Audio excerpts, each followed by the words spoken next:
You're watching TAG TV.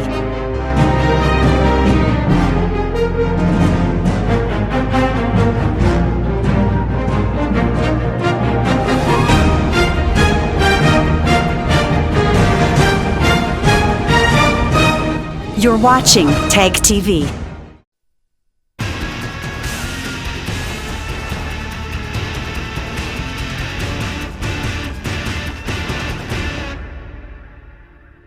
Hello and welcome to Newsweek South Asia, a program that exposes Pakistan's role and nexus in promoting global terrorism and its funding. Here are the headlines. Terrorism remains main agenda at the SCO Security Council Secretaries Meet. Pakistan-based LET chief Hafiz Saeed spews venom against India-US. Afghanistan continues to bleed as elections date approaches. And many civilians killed as Pakistan violates ceasefire in Jammu and Kashmir. Let's begin the show with global efforts to fight against terrorism. Recently, the Shanghai Cooperation Organization SCO Security Council secretaries met in Beijing to discuss how to further enhance regional stability and security. It was the first meeting of its kind after Pakistan and India became SCO members. We have a detailed report. The rise of terror outfits and extremists in South Asia remains a global concern. At the 13th meeting of the SCO Security Council secretaries in Beijing, participants had an in-depth exchange of views on cooperation in fighting the three evil forces of terrorism, separatism and extremism. Вывела взаимодействие государств-членов ШОС на качественно новый уровень, стала важным этапом в наращивании совместных действий и консолидации усилий в борьбе с терроризмом и экстремизмом. India sent Deputy National Security Advisor Rajinder Khanna to Beijing for an NSA-level meeting. This was the first such meeting since India became a full member of the SCO last year. Even as Beijing continues to block India's efforts to list Jaish-e-Mohammed chief Maulana Masood Azhar as a global terrorist at the UN Security Council at Pakistan's behest, India, Pakistan and China are coming together to fight terrorism under the rubric of Shanghai Cooperation Organization. Pakistan is infamous for training and harboring terror groups like Lashkar-e-Taiba, Jaish-e-Mohammed, Haqqani Network and the Taliban. Experts believe India can use SCO summit to expose Pakistan for sheltering terrorists. There is one silver lining, at least for India, which is the statement which the former Prime Minister of Pakistan made, Nawaz Sharif, regarding the involvement of Pakistan, the state, in fostering terrorism. Also, the fact about how Pakistan sends terrorists across the border, especially referring to 2611 and Mumbai. I think we can use this at the SCO summit and hammer home the point among other countries where Russia and China are both going to be there, including Pakistan, how Pakistan is the epicenter of terror in this world, and isolate Pakistan on that count. The terrorists based in Pakistan are becoming a nuisance for its close ally China. Recently, the Chinese government has asked Pakistan to relocate 2611 attacks mastermind and Jamaat-ud-Dawa chief Hafiz Mohammed Saeed amid mounting international pressure over his terror links. Saeed formed a major part of a 35-minute meeting between Chinese President Xi Jinping and Pakistan Prime Minister Shahid Khaqan Abbasi on the sidelines of Boa Forum in China last month, during which Xi pressed Khaqan to find an early solution to keep Saeed away from the limelight. It's high time that China, which has realized what Hafiz Saeed and Lashkar-e-Taiba are doing because of the attacks which this group carries out in Chinese region, especially Xinjiang. I think it's high time the Chinese put pressure, and India, with a new evidence which we have against Lashkar-e-Taiba, along with what Nawaz Sharif talked about in Pakistan, I think this is enough for not only China but even Russia to put pressure on Pakistan to move Hafiz Saeed away from this arena. अभी world over Pakistan की reputation एक terrorist state की तरह होती जा रही है और चाइना उसको बहुत दिनों तक सपोर्ट नहीं कर पाएगा। हालांकि यहाँ पर एक चीज़ ये भी है कि चाइना का हाफिज सईद के बारे में रिलोकेट करना पाकिस्तान मुस्लिम लीग के फेवर में होगा, क्योंकि इस समय वहाँ की सिचुएशन ये है कि पाकिस्तान आर्मी हाफिज सईद को प्रोजेक्ट करना चाहती है, हाफिज सईद की पार्टी को प्रोजेक्ट करना चाहती है as a counter to Muslim League, Pakistan Muslim League Nawaz group, क्योंकि मिलिट्री ये चाहती है कि पाकिस्तान के अंदर वीक प्राइम मिनिस्टर आए। नवाज शरीफ और उनकी पार्टी काफ़ी स्ट्रॉन्ग प्राइम मिनिस्टर होते हैं। Though China allowed Saeed and the JUD to be added to UN 1267 sanctions list after the 26/11 Mumbai attacks, Beijing thwarted efforts to impose sanctions on Saeed way before the 26/11 attacks on Mumbai. Pakistan, as a result, closed more than 100 JUD offices in Pakistan and arrested several senior members of the organization. But despite the sanctions and a $10 million reward that the US announced later in 2012, Saeed remained a largely free man in Pakistan.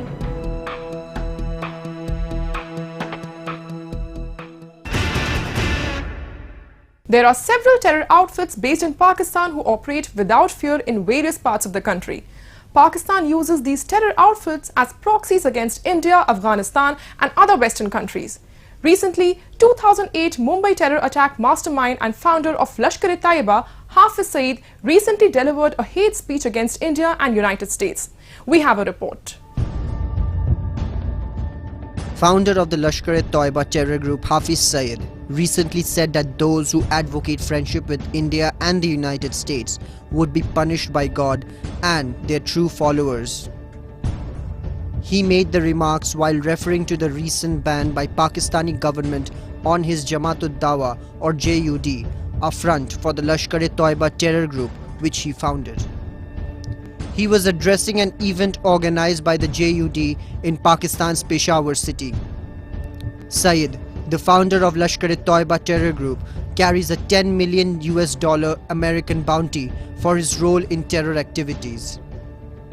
He is accused of masterminding the 2008 Mumbai terror attacks in which 166 people were killed, including 6 Americans.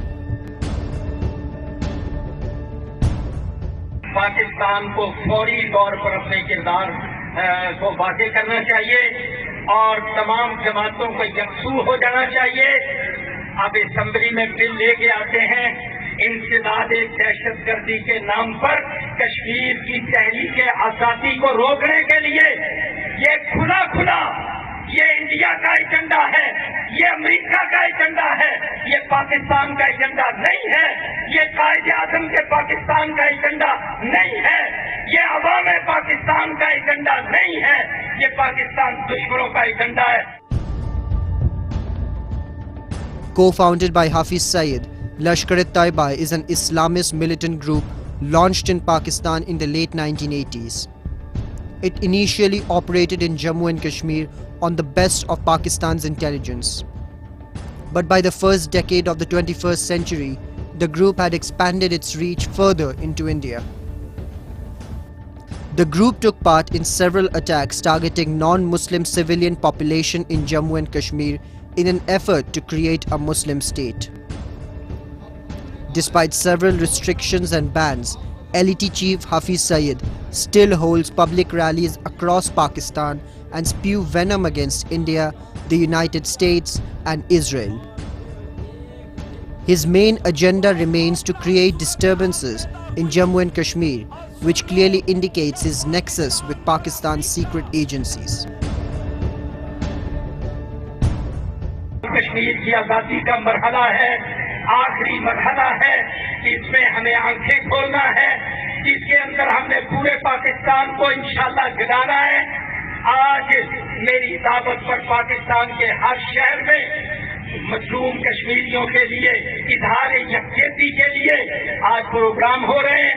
मसाजिद के अंदर शुहदा के गायबाना जनाजे हो रहे हैं, तो मैं अल्लाह से दुआ करता हूँ, या अल्लाह तौफीक अता फरमा और आज़ादी कश्मीर के लिए वो अजीम इतिहास पाकिस्तान में बनाने की तौफीक अता फरमा कि कश्मीरियों को भी हौसला मिले और मोदी को और उनके यारों को एक सख्त पैगाम मिले। Not only Lashkar-e-Toiba, Pakistan remains safe haven for many terror organizations like Haqqani Network, Lashkar-e-Jangvi, Sipahe-Sahaba and the Islamic State. Overall, US military aid to Pakistan decreased by 60% between 2010 and August 2017 without a significant impact on Pakistan's behavior. According to Brookings Institute, other forms of US pressure could entail increased military strikes against Taliban and the Haqqani leaders in Pakistan who are not in major urban centers where civilian casualties would be high. Washington could also end Pakistan's designation as a non-NATO strategic partner and designate Pakistan as a state sponsor of terrorism.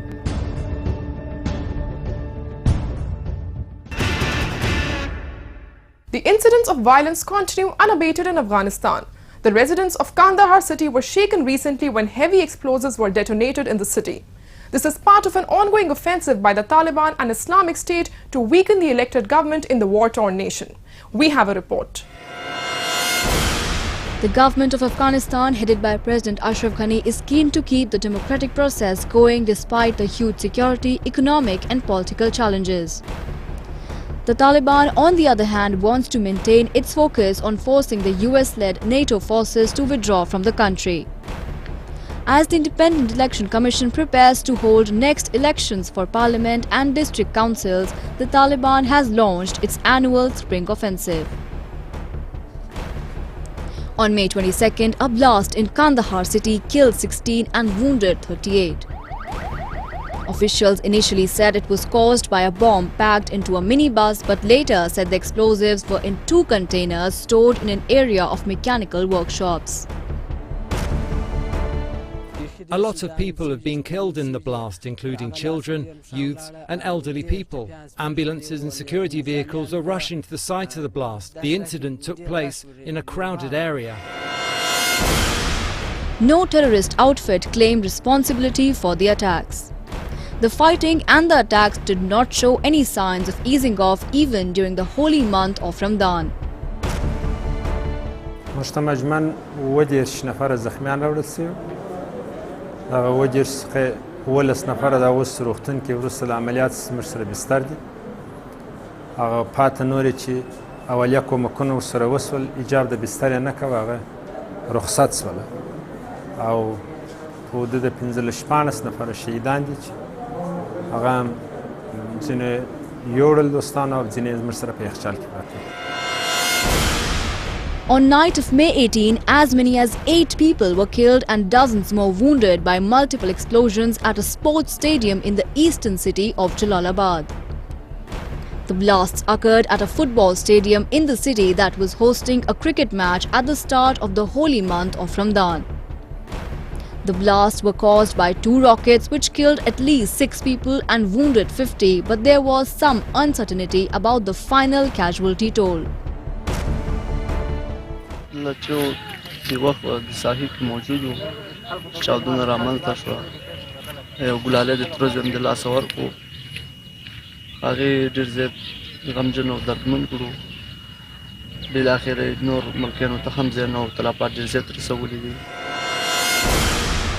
Recently, the insurgent group attacked the western Farah city but were repelled by commandos backed by Afghan and US air forces.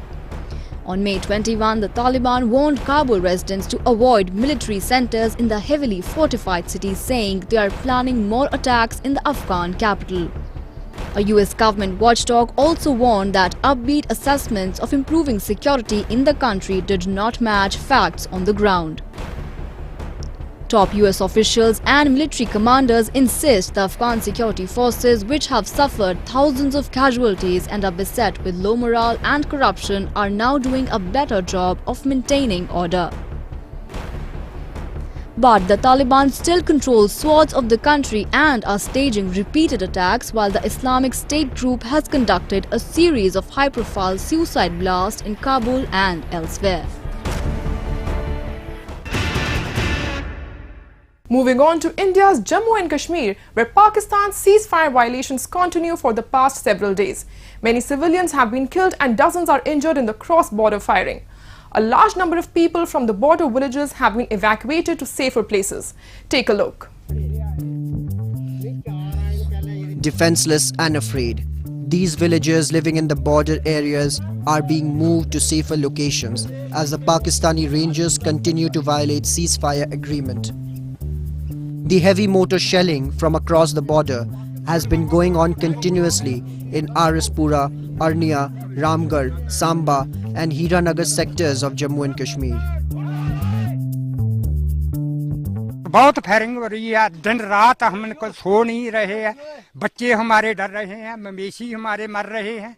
बहुत ज़्यादा, बहुत मतलब रात को शाम को मतलब कोई 8:30 बजे से शेलिंग हो रही थी, सुबह 4 बजे तक मतलब ये होती रही। मतलब भी थोड़ा दिन मतलब थोड़ा सा समय बीच में जो बंद हो गई तो 4 बजे के बाद शुरू हो रही है। 4 बजे के बाद मतलब किसी ने घर से निकलना बाहर बहुत मुश्किल हो गया। अभी तक अर्निया में अभी 3 लोग इंजर्ड हुए हैं। अभी 2 मिनट पहले अभी हमने रेस्क्यू के लिए गाड़ी भेजी है। पुलिस स्टेशन में भी एक शेल पड़ा हुआ है। मैं 5 मिनट पहले वहीं से हम आए यहाँ पे एक लेडी को रेस्क्यू करने के लिए। तो अर्निया टाउन में सुबह से काफ़ी बहुत सारी हैवी शेलिंग चल रही है। हमने लोगों को बोला हुआ कि घर के अंदर बैठें, क्योंकि बहुत सारी जगह पे अगर इंजरीज होंगी तो हर जगह पे इमीडिएटली पहुंचना बड़ा मुश्किल है। तो इसलिए लोगों को यही रिक्वेस्ट कर रहे हैं अलग अलग कम्युनिकेशन नेटवर्क के थ्रू कि वो अंदर रहें, सेफ जगह पे रहें। Local administration and villagers arrange for relief camps and community kitchens at safe placed areas for the displaced people. ये पाकिस्तान की फायरिंग की वजह से हमने इधर लंगर लगाया है। बॉर्डर के जो लोग बेचारे बहुत मुश्किल में हैं, उनके लिए ये लंगर हम बना रहे हैं और उनको खिला रहे हैं बेचारे को। Pakistani Rangers usually open fire at the border to give a safe passage to terrorists who are getting training in Pakistan-occupied Kashmir. On May 18th, Pakistan resorted to unprovoked firing near the border post in Arnia sector in Jammu district, which led to the death of a border security force personnel and 4 civilians. Indian Army also killed 3 militants in a gunfight at Handwara's Brinjal forest in Kupwara district as they were trying to sneak into the Indian territory. Experts believe New Delhi needs to take a firm step to act against Pakistan's violation of ceasefire. The problem has to be solved by the people sitting in Delhi. They have to take a firm decision and have a serious plan so that the Pakistan does not indulge in these kind of activities. Otherwise, if we keep giving such statements every day, Pakistan army has full authority, BSF has full authority, Pakistan ki kairana harkat, so this is not going to work. This is not going to help. So I suggest some serious thoughts must be given at the central government level and take a permanent decision on how to deal with Pakistan. Young children dying or civilians dying, civilian property being destroyed, it's a very, very serious thing. And world pressure must be put on Pakistan to draw their attention. If it is a war, it's a different thing, and the war, you are attacking each other's target. But here is a civilian, innocent civilian which are being attacked. It's against all humanitarian norms and laws. Pakistan deliberately violated ceasefire agreements signed between the two countries in 2003. Its intention always remains to create disturbances in Jammu and Kashmir through its military and militants.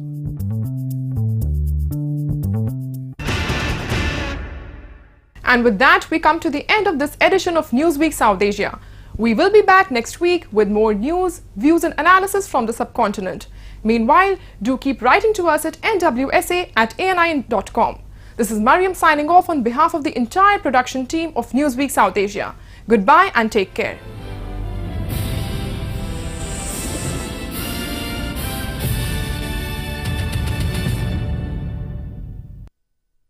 You're You're watching Tag TV.